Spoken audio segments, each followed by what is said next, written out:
Welcome to the Grace and Grit podcast, made for women who want their healthiest years to be ahead of them, not behind them. Join your host, Courtney Townley, right now as she breaks down the fairy tale health story you have been chasing all of your life into sensible action steps and lasting change.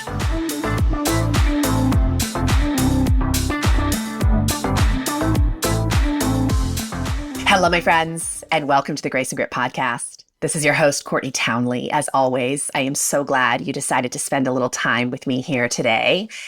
And if you are someone who wrestles with your relationship with technology, I think you're going to be really glad you tuned into this episode. And let's be honest, who in the modern world does not rumble with tech use? We're using it more than we'd like to be using it.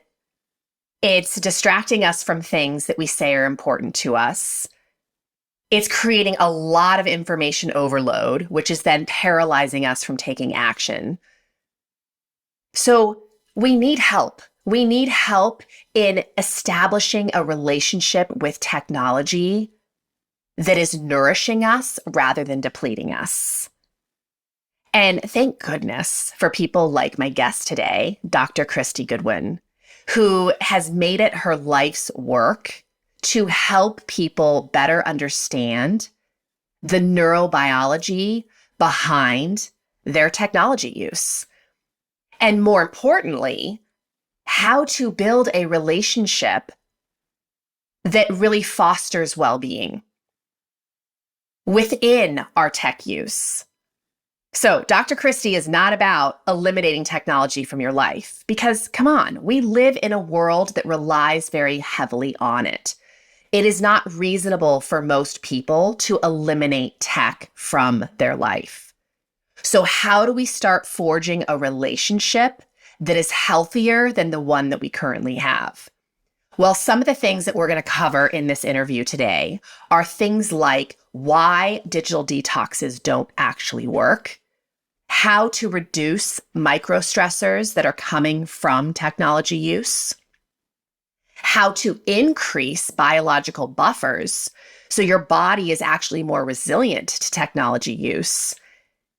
And we're going to be talking about neuroproductivity principles that Dr. Kristy introduces in her new book called Dear Digital, We Need to Talk.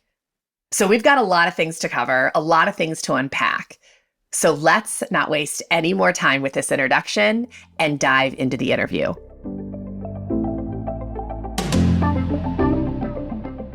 So Dr. Kristy, welcome to the Grace and Grit podcast. I can't tell you how excited I am that you're here. Oh, likewise. I love a good conversation. Awesome. Well, I want to share one of the reasons I'm really a fan of your work from the outset. I do a lot of coaching with midlife women who I can see they're in integrity pain. And integrity pain is when their actions are misaligned with how they want to be showing up in the world. And I got to tell you, one of the integrity pain topics that comes up in almost every conversation is the relationship that people have with technology. How much it's robbing them of the things they really want to be spending time on. So I love that you are here to have this conversation with me about improving our relationship with tech. And before we kind of dive into this, I, of course, want to give you the opportunity to tell people a little bit about who you are and the amazing work that you're doing in the world. Oh, that's very kind. And I will also acknowledge, as I did in my book, I've got a really complicated relationship with technology too. Even though I study this, even though I speak about this, I don't have a handle on my phone use. My inbox is often bulging. I'm often multitasking. So I don't live in some sort of digital utopia where I have this dialed in and nailed. In the book, I say my relationship with my phone is complicated. It's a little bit like the relationship I have with my husband. Hard to live with at times. Couldn't imagine living without it. I mean him. And it's always turned on. A little bit. It's a bit cheeky, but it is so true. And I think it speaks to exactly what you were alluding to. You know, technology has got its tendrils into every part of our lives, both professionally and personally. And we know we need to use it. It's not about doing a digital detox. It's not about canceling a Netflix subscription or giving up social media. It's all about how can we use technology. And so I'm a digital wellbeing researcher, speaker, and author. And I'm just fascinated with how our brains and bodies operate in the digital world. I have studied neuroscience and psychology and the intersection with technology. And I was a teacher for 14 years before becoming an academic and a speaker. And it wasn't until I realized that my preliminary research was done around kids and teens and the impact tech was having on them. And I think every adult wags their finger and says, kids today, you know, they're addicted, they can't put it down.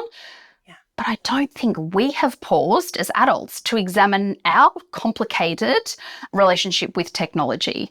And so it wasn't until my middle son had a very serious accident when I was digitally distracted that I realized that this problem had landed in my backyard. I didn't have a handle on this, even though I researched this, even though I speak about this. And his serious accident required him to be hospitalised. And that was the catalyst for me to say, look, we're all struggling with this. There's no rule book.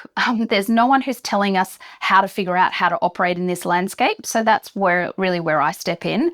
And I almost see myself like a conduit between the research and science, but making it really practical and realistic.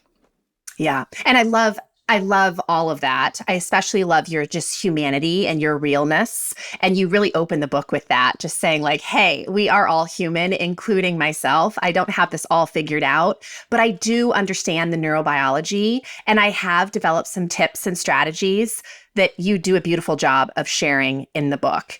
And so I just want to say here and now from the outset that I have followed you on social media for a while. In fact, I think I found you on LinkedIn initially. And when I found out that you published this book, and especially when I saw the title, I was like, I'm in. I've got to get this book. And so the title is Dear Digital, We Need to Talk, a guilt-free guide to taming your tech habits and thriving in a distracted world. And I shared this with you before we hit record, but I really, truly loved the book.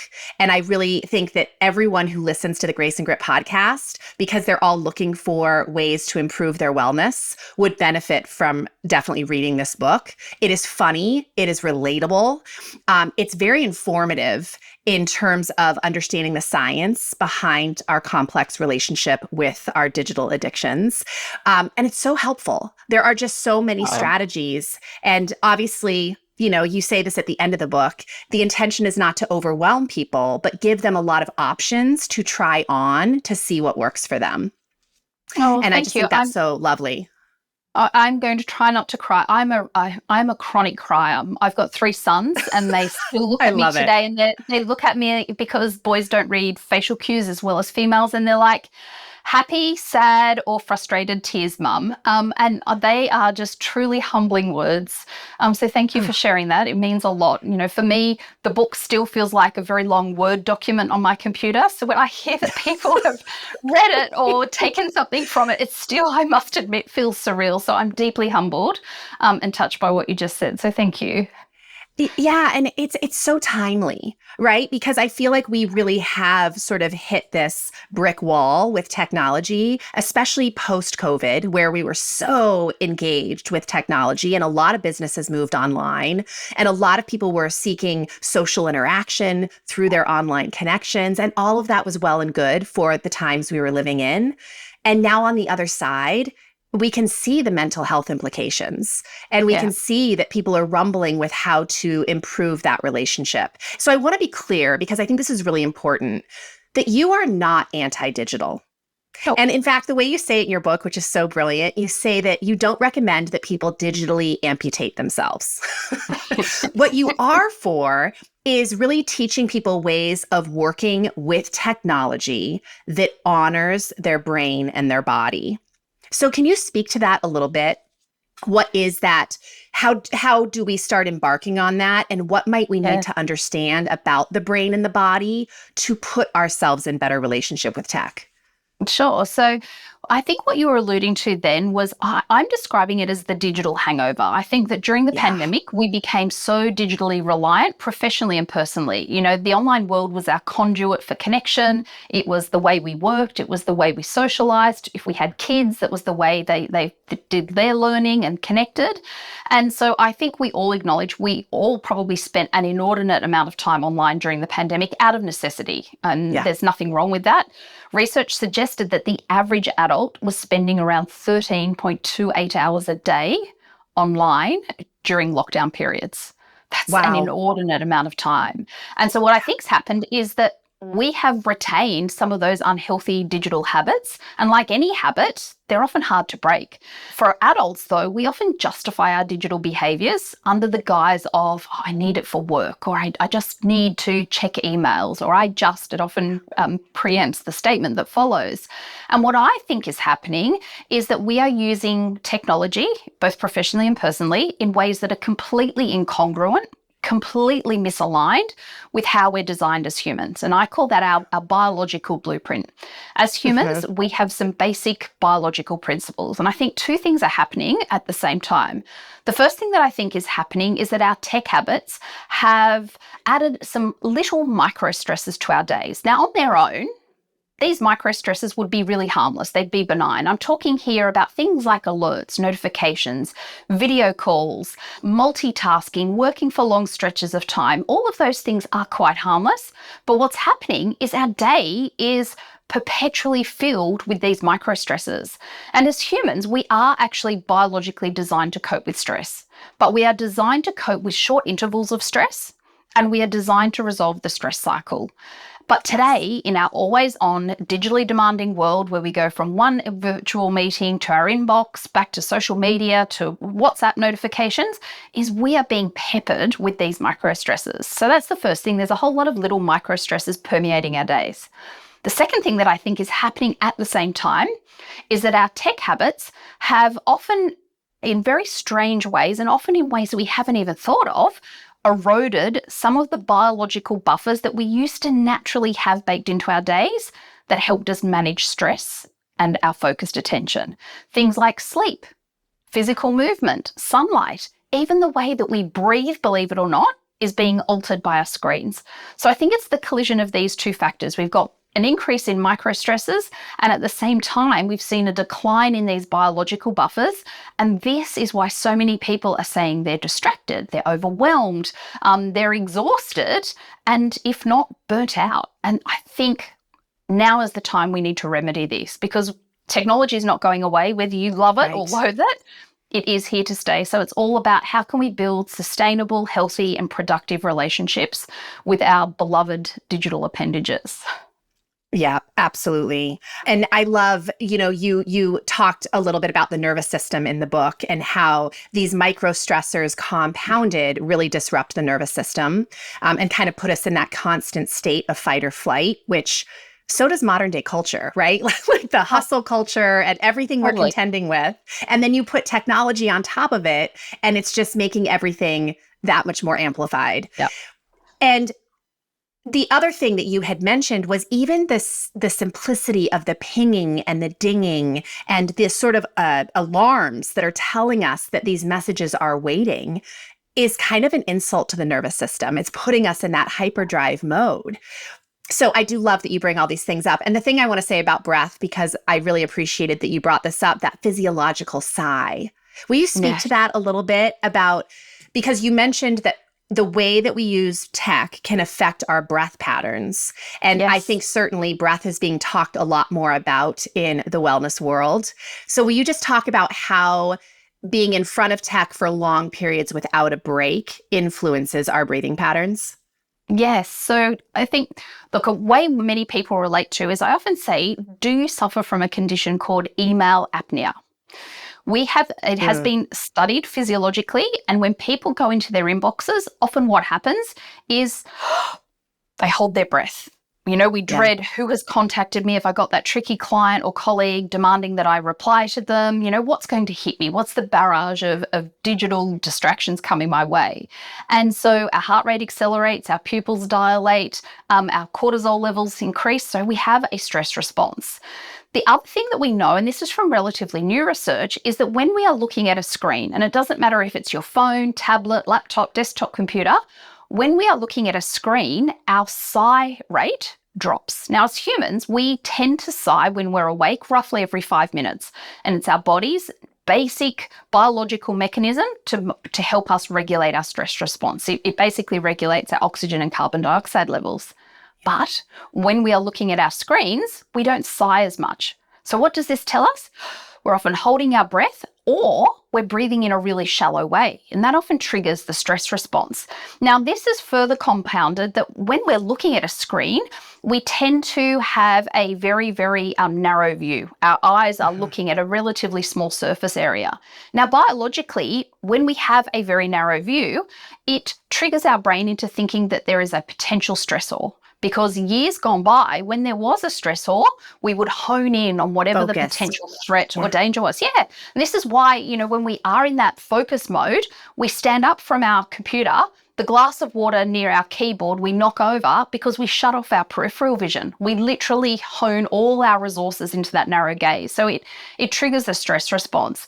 And so this is what's happening. Again, we're often not even aware that we're doing this. And this elevated stress state has a huge impact on our physical health, on our mental well-being, and on our performance. And so in the book, and Professor Andrew Huberman talks a lot about physiological size.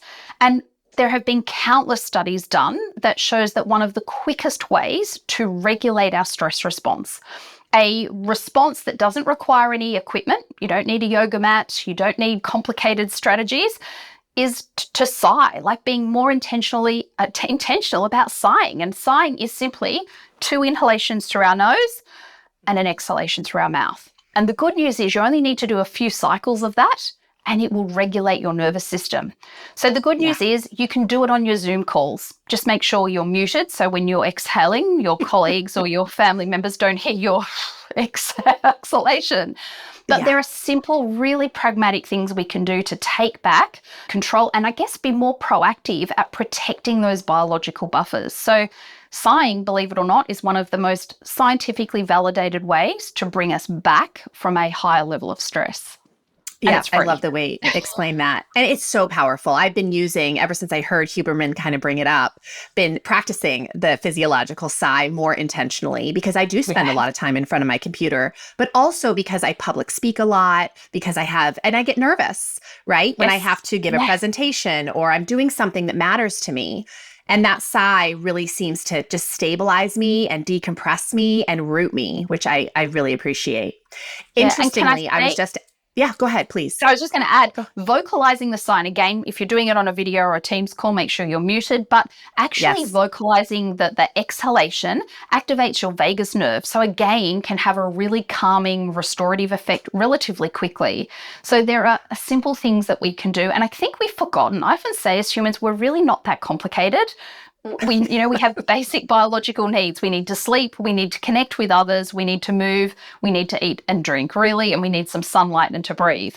But tech has infiltrated all of those needs. And so it's about us going back to what are our most basic biological needs and being more strategic about fiercely protecting those.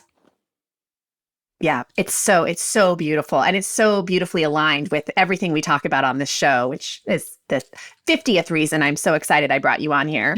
But I was going to share with you that I was recently at the dentist, and she was talking about how kind of my bite on one side especially is a little bit more pronounced, and it's kind of, messing up my jawline a little bit.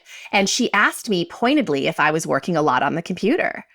And I, of course, said yes. And she said, you're probably gritting your teeth. Like you're either grinding your teeth or you're clenching your jaw. And you need to be much more aware of how you're holding your mouth if you want to prevent further damage. So, I mean, the consequences we pay are so far reaching. right? Beyond the distraction of our life and taking attention off the things we really care about, there's these real physiological consequences that we're paying for too much screen time. Yeah, and I love that you shared that. That's a very common thing, anecdotally, from health professionals. I'm hearing this. A lot of chiropractors and osteopaths and physiotherapists are really concerned about a term that I use called technic, when people's musculoskeletal system is being shaped by our hunched over postures. So again, I don't know if we're yet seeing the long-term impacts of our tech infatuation, but I think we're just at the beginning stages. And this is why it's just so important that we develop, again, not giving up tech. It's not about cutting off your Wi-Fi and removing it completely, but it's all about, again, just making small little adjustments. I call them micro habits, but just small little things we can do to start to use the tech that's now so important in our lives, but in ways that is aligned with how we are designed as humans. So I want to get into these micro habits because you have a beautiful way of sort of organizing them. But before I do, can I ask you, are you standing up right now? I am. To do an interview with you? Are you standing or sitting? I'm standing. You're standing? Yeah, so am I. And it's one of my micro habits that I just, my whole energy changes when I stand up. So when I'm coaching, when I'm teaching, I'm always on my feet. So I just wanted to say that I appreciate that because I don't know a lot of people who stand when I'm interviewing them. Oh, I'm pleased. I thought you were asking me. I thought I may have moved and cut my head off in the angle of the camera. No. No, it's because of exactly what we're talking about. It's something that we can do to change our physiology. Yeah, and one thing that we know, again, a way tech habits are impacting us that we possibly haven't even considered yet, is that even if we meet, so global recommendations for physical movement is around 150, some countries it's 180 minutes per week of what we usually call zone 2 cardio. So any sort of physical activity where you become a little bit breathless, it would be hard to have a conversation. So it might be a walk, it might be a run, a jog, a bike ride, an F45 class, something that increases your heart rate. So 150 to roughly 180 minutes per week are the sort of global guidelines. Even if we hit that target, if we are sedentary for more than 5 hours a day, which, let's face it, that is very easy to amass. You could amass that, before you have your lunch break at work, if you are a knowledge worker. So if that is the case, you completely nullify the benefits acquired from that zone 2 cardio. Now, the good news is, before people panic and say, I can barely get the 150 to 180 minutes in, what can I do? You're not going to tell me I need to increase that to 300 or 360. No. The good news is still do that zone 2 cardio, but if you intersperse physical movement throughout your day, and it could be between sort of 3 and 4, basically 10-minute walk. So walking to the local coffee shop, getting off the bus, one stop earlier and walking the extra distance to the office or home. Those 3 to 4 extra 10-minute walks can be enough to compensate that sedentary behavior. The other really important thing, like we're doing now, is to oscillate between sitting and standing. And you don't need an expensive standing desk. They're great if you've got one, but I have seen some very, very clever people with upturned laundry baskets, with piles of books, with all sorts of contraptions so that they can just elevate where they're working. And it has a huge impact on your well-being, but also your energy and your performance as well. Yeah, it's so important. And I love that you brought that up. So I do want to highlight that in the book, you talk about, before you get into the micro habits, which there are a lot of them. I think there's like 36. Are there 36? There are. Well done. That number stuck out in my head. I was like, wow. Well, when I finished the book, I was like, oh, we just went through 36 micro habits. That's awesome. But before you got into the micro habits, you made a point of saying, look, a lot of people are doing these digital detoxes. And this is not really the path to sustainable behavior change. And I really appreciate that you bring this up, because to me, it's kind of the equivalent of an extreme diet when we do something for a week or a month, but then we haven't really developed sustainable habits for the aftermath.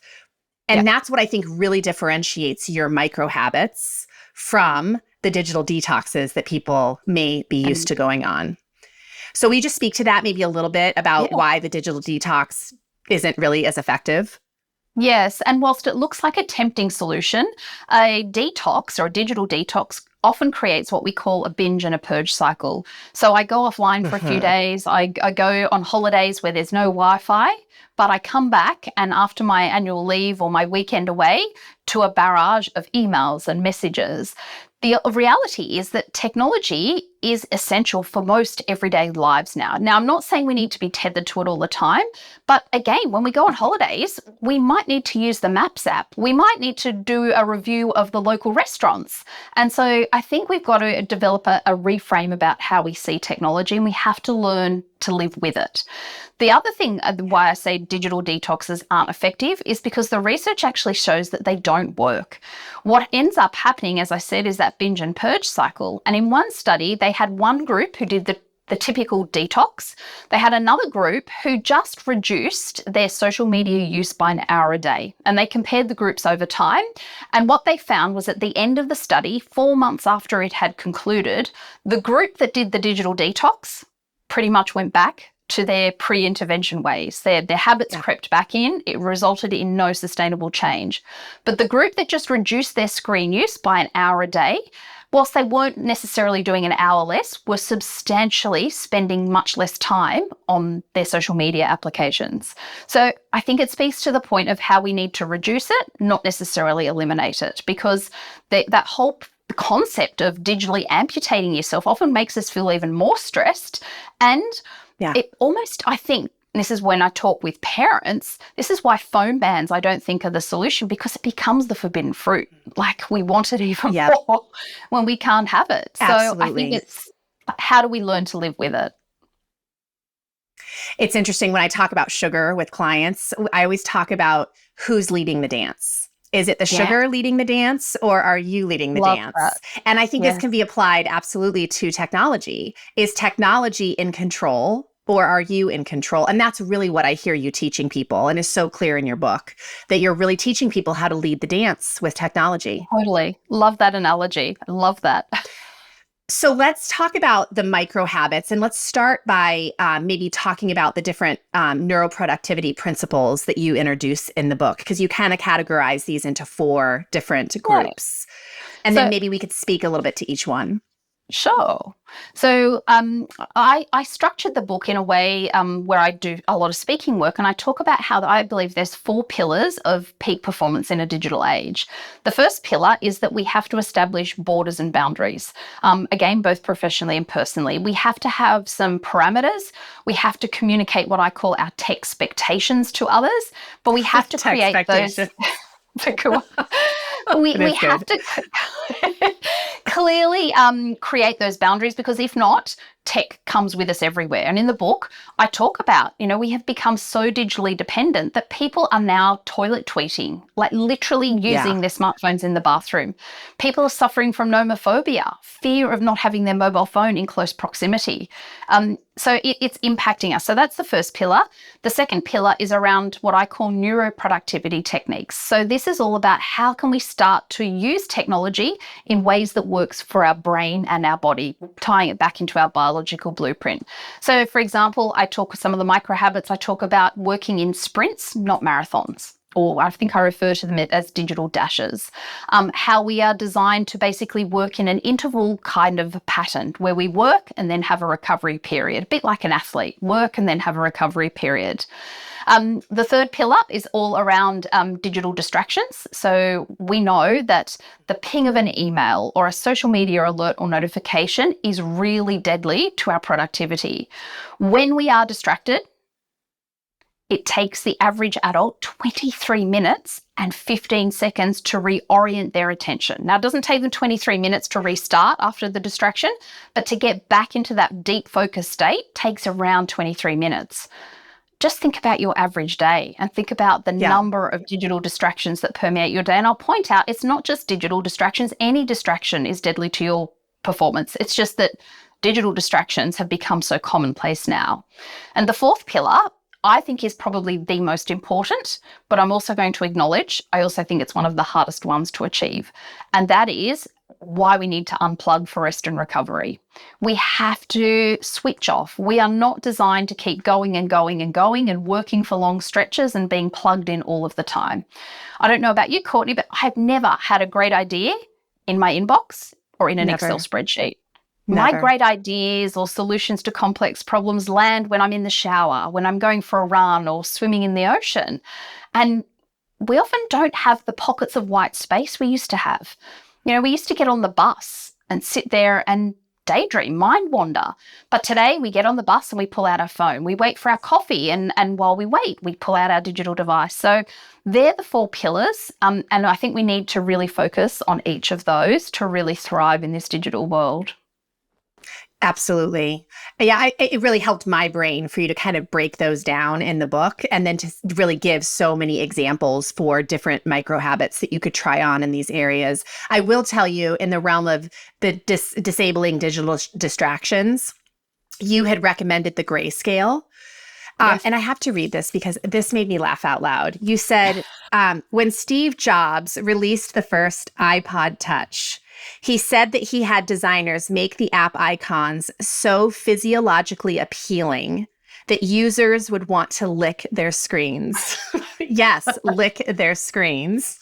But honestly, like it makes so much sense that, and you said this, that a lot of technology is designed kind of like gambling arenas, right? Where we're like just drawn in to keep going and gamify it and want to crave it and hunger for it.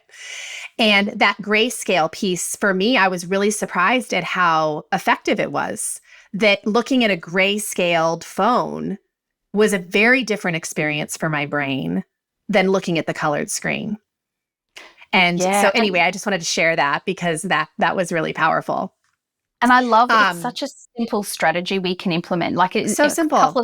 Couple of steps, and you don't need to turn your phone permanently to grayscale, but when you know you're going to succumb to the digital distractions, switching it to grayscale, I will vouch, Instagram is very boring in black and white. So boring.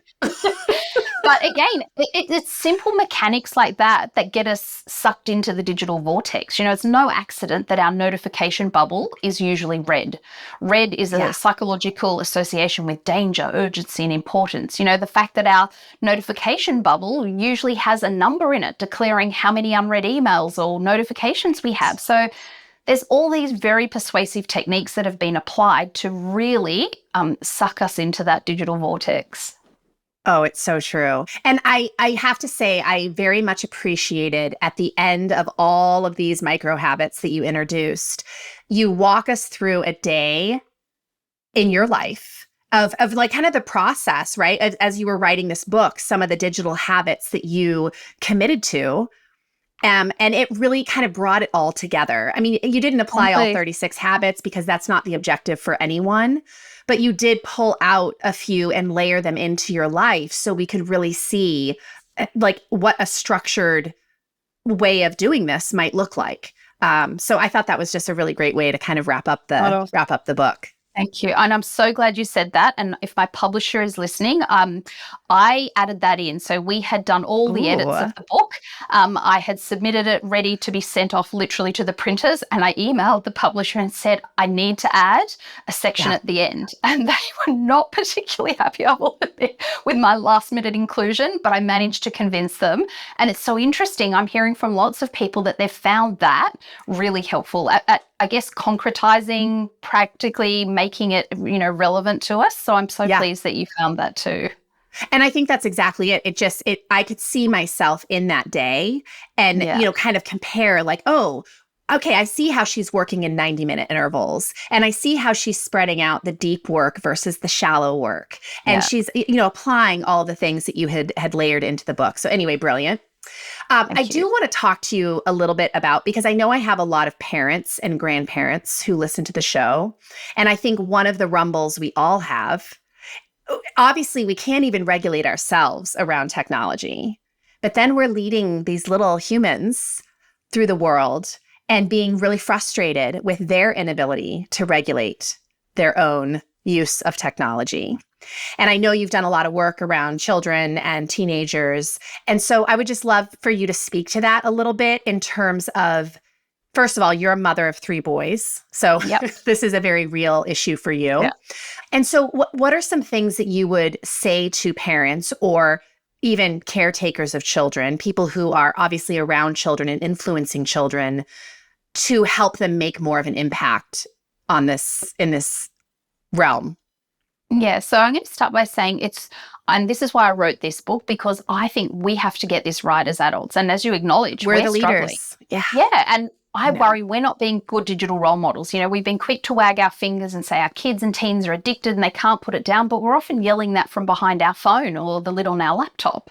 And we know that the human brain has something in it called mirror neurons. And mirror neurons mean, as humans, we are biologically designed to imitate and emulate.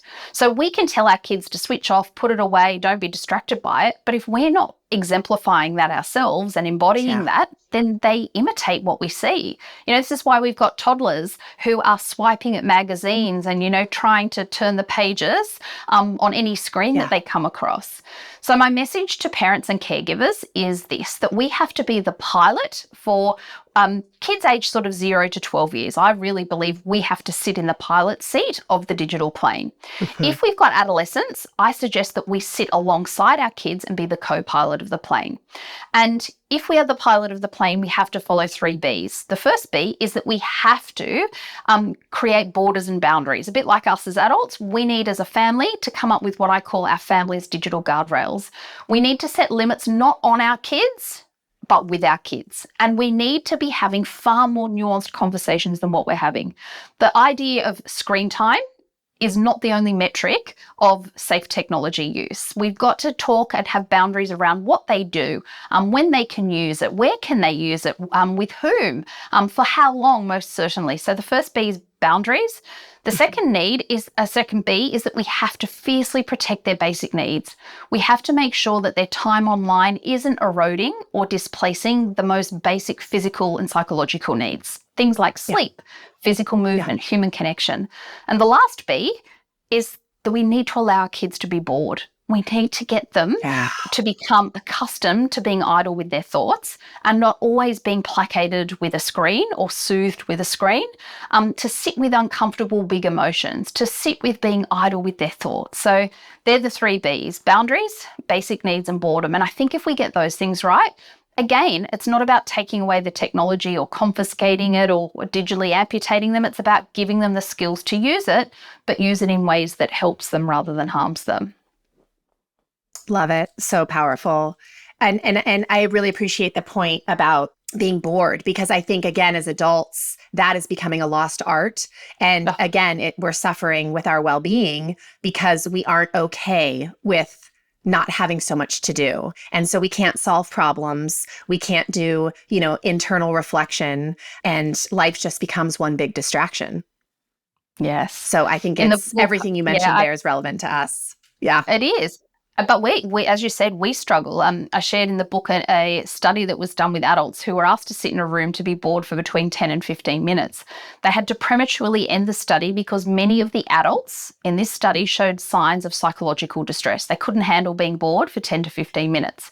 In iteration 2 of the study, they gave the participants the option of self-administering an electric shock.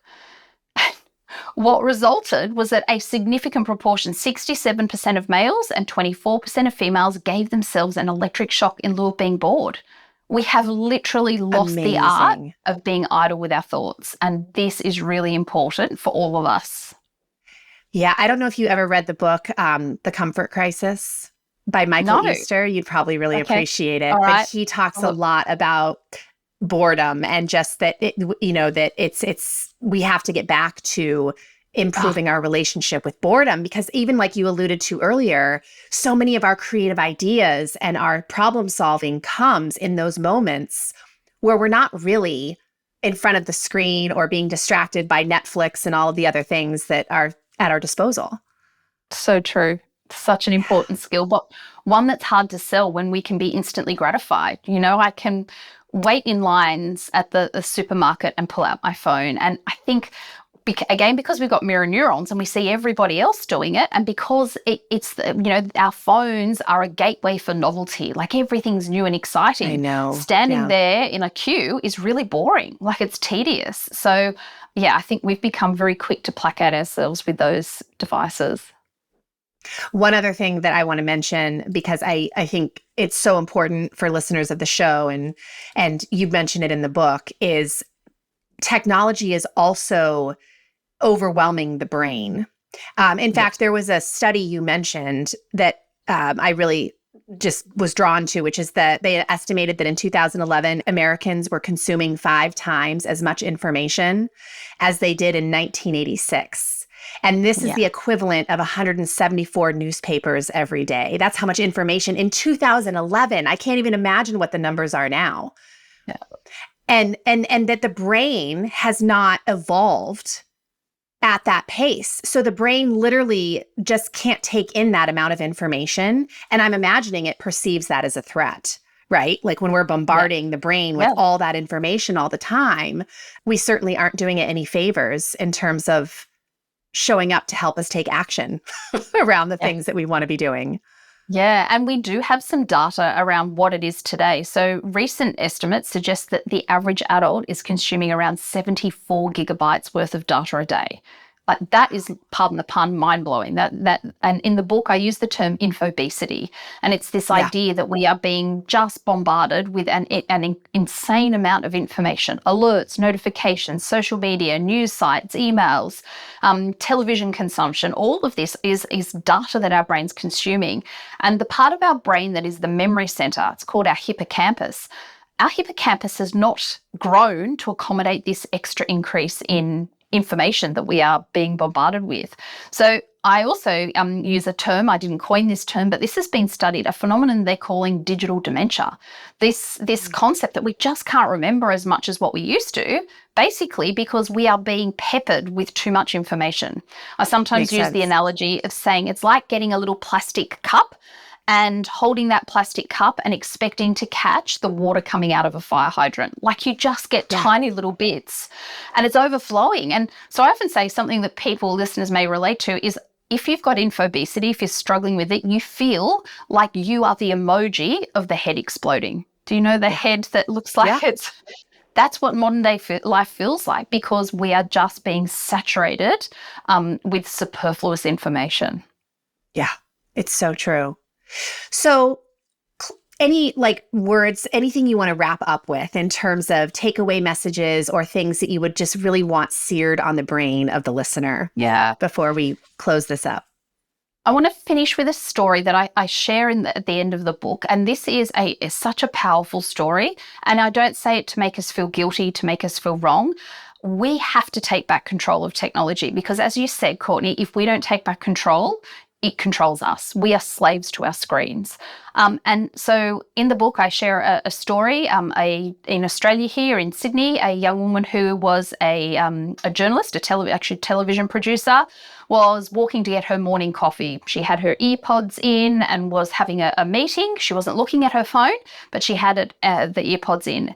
She stepped into the path of an oncoming truck and was tragically killed, leaving behind 2 young sons and a loving husband, just through one form of being distracted. We just don't get this time back. And the tech we all use and love has been engineered to rob us of our time and our attention. And so if we are not being strategic, if we are not being intentional about how we use technology, I think we could potentially get to the end of our life and regret the amount of time that we're spending. In Australia, a study was done where it was estimated the average adult will spend the equivalent of 17 years of their life on their phone. I would imagine in the US and internationally, we would see similar results. That is an inordinate amount of time that we are giving away. And so my message is to say to people, take back control. Certainly use technology, but use it in a way that will help you to thrive in this digital world. Yeah. Man, I again, so appreciate all the work that you're doing in the world. Because, and as you can imagine, because I'm sure you rumble with this too, as a person who is internet based with their company, with their message, with getting clients and sharing the work, it's something I'm always at odds with. You know, I am coaching women every day on their rumble with tech. And then I'm encouraging them to get on tech to come hang out with me and learn from me and listen to the podcast and all the things. And so I just cannot express enough how just reassuring it is to hear that, look, it's not about living without, it's learning how to live with. And in a way that, it, again, respects the brain and the body and doesn't make us finish our life with regret for how we spent our time. Oh, I'm truly humbled again by what you said. They're really kind words, and I deeply appreciate you acknowledging that. I love what I do. I feel like it's my life's clear. work. I feel like this is what, and that's a blessing in and of itself, to do work that you're passionate about that really does, I believe, make a difference. And I hope that even if there's just one micro habit you take out of this episode, just making small adjustments over time can have a really profound impact. So I hope that has been helpful. Yeah. And that is a message that we tout loudly on this show, is always just those micro movements, really compound over time. And within 6 months, within a year, it's amazing how different your life can look if you're willing to be consistent about applying some of these things. Yeah. So once again, listeners, the name of the book, Dear Digital, We Need to Talk, a guilt-free guide to taming your tech habits and thriving in a distracted world. Dr. Kristy Goodwin, I cannot thank you enough for being here today. I so appreciate you. And this was awesome. Thank you. Right back at you.